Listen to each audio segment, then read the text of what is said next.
24 জুলাই বিপ্লবকে 1971 সালের মুখোমুখি দাঁড় করায় দিয়ে এই জুলাইকে কলঙ্কিত করার চেষ্টা করে। যারা এই কাজটা করার চেষ্টা করে তারা হচ্ছে এই দেশের শত্রু, এই গণতন্ত্রের শত্রু, জনগণের শত্রু। আমরা সেই বিচারেও সন্তুষ্ট না, তারপরেও আসলেই সেই বিচারের কোনো আমরা অগ্রগতি দেখি না। মামলার যে রায় হয়েছে, যাদের সাজা হয়েছে এবং যারা পলাতক আছে তাদেরকে দ্রুত নিয়ে এসে এই বিচারের যেন নিষ্পত্তি করে। সরকার যা আগে দিছিল ওটা সব গড়া হিসাবে পাবলিকেও দিছিল, সরকারও দিছিল, সেটা তো আর বছর খানেক থাকি একদম বন্ধ। এখন আর্থিক অবস্থার উপরে নির্ভর করা, কিছুই বাস্তবায়ন হয়নি। একটা মডেল মসজিদ চাইছিলাম আবু সাইদের নামে, সেটাও হয় নাই। বা রংপুরের মানুষ অবহেলিত, রিক্সা চলবার জন্য ঢাকায় যাওয়া লাগে, গার্মেন্টস করার জন্য ঢাকায় যাওয়া লাগে।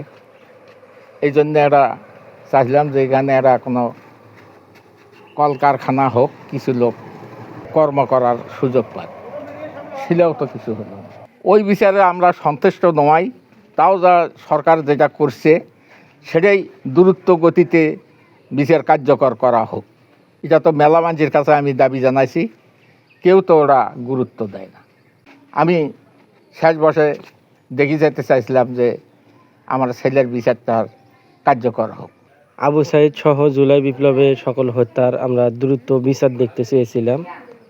তো আসলে বিচারের বিষয়টা এখনও রায় হয়েছে কিন্তু এখনও কার্যকর হয়নি। প্রায় 2 বছরের কাছে হতে চলল।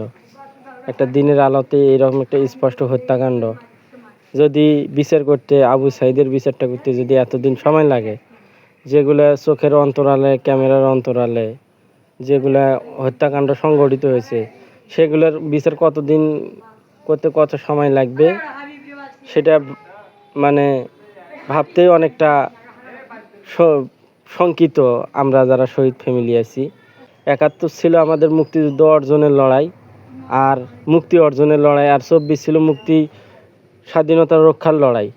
এখানে দেখা যায় যে 24 জুলাই বিপ্লবকে 1971 সালের মুখোমুখি দাঁড় করায় দিয়ে এই জুলাইকে কলঙ্কিত করার চেষ্টা করে। মূলত যারা এই কাজটা করার চেষ্টা করে তারা হচ্ছে এই দেশের শত্রু, এই গণতন্ত্রের শত্রু, জনগণের শত্রু।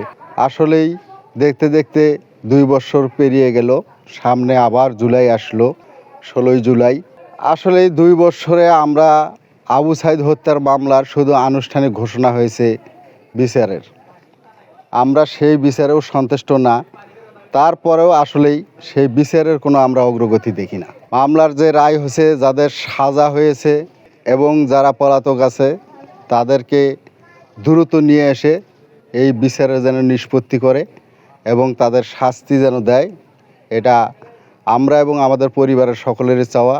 এবং বাংলাদেশের মানুষও চেয়ে আছে যে আবু সাইদের বিচারের কি হয়। আবু সাইদের বিচারেই যদি ন্যায় বিচার না হয় তাহলে বাংলাদেশে কিভাবে ন্যায় বিচার প্রতিষ্ঠিত হবে।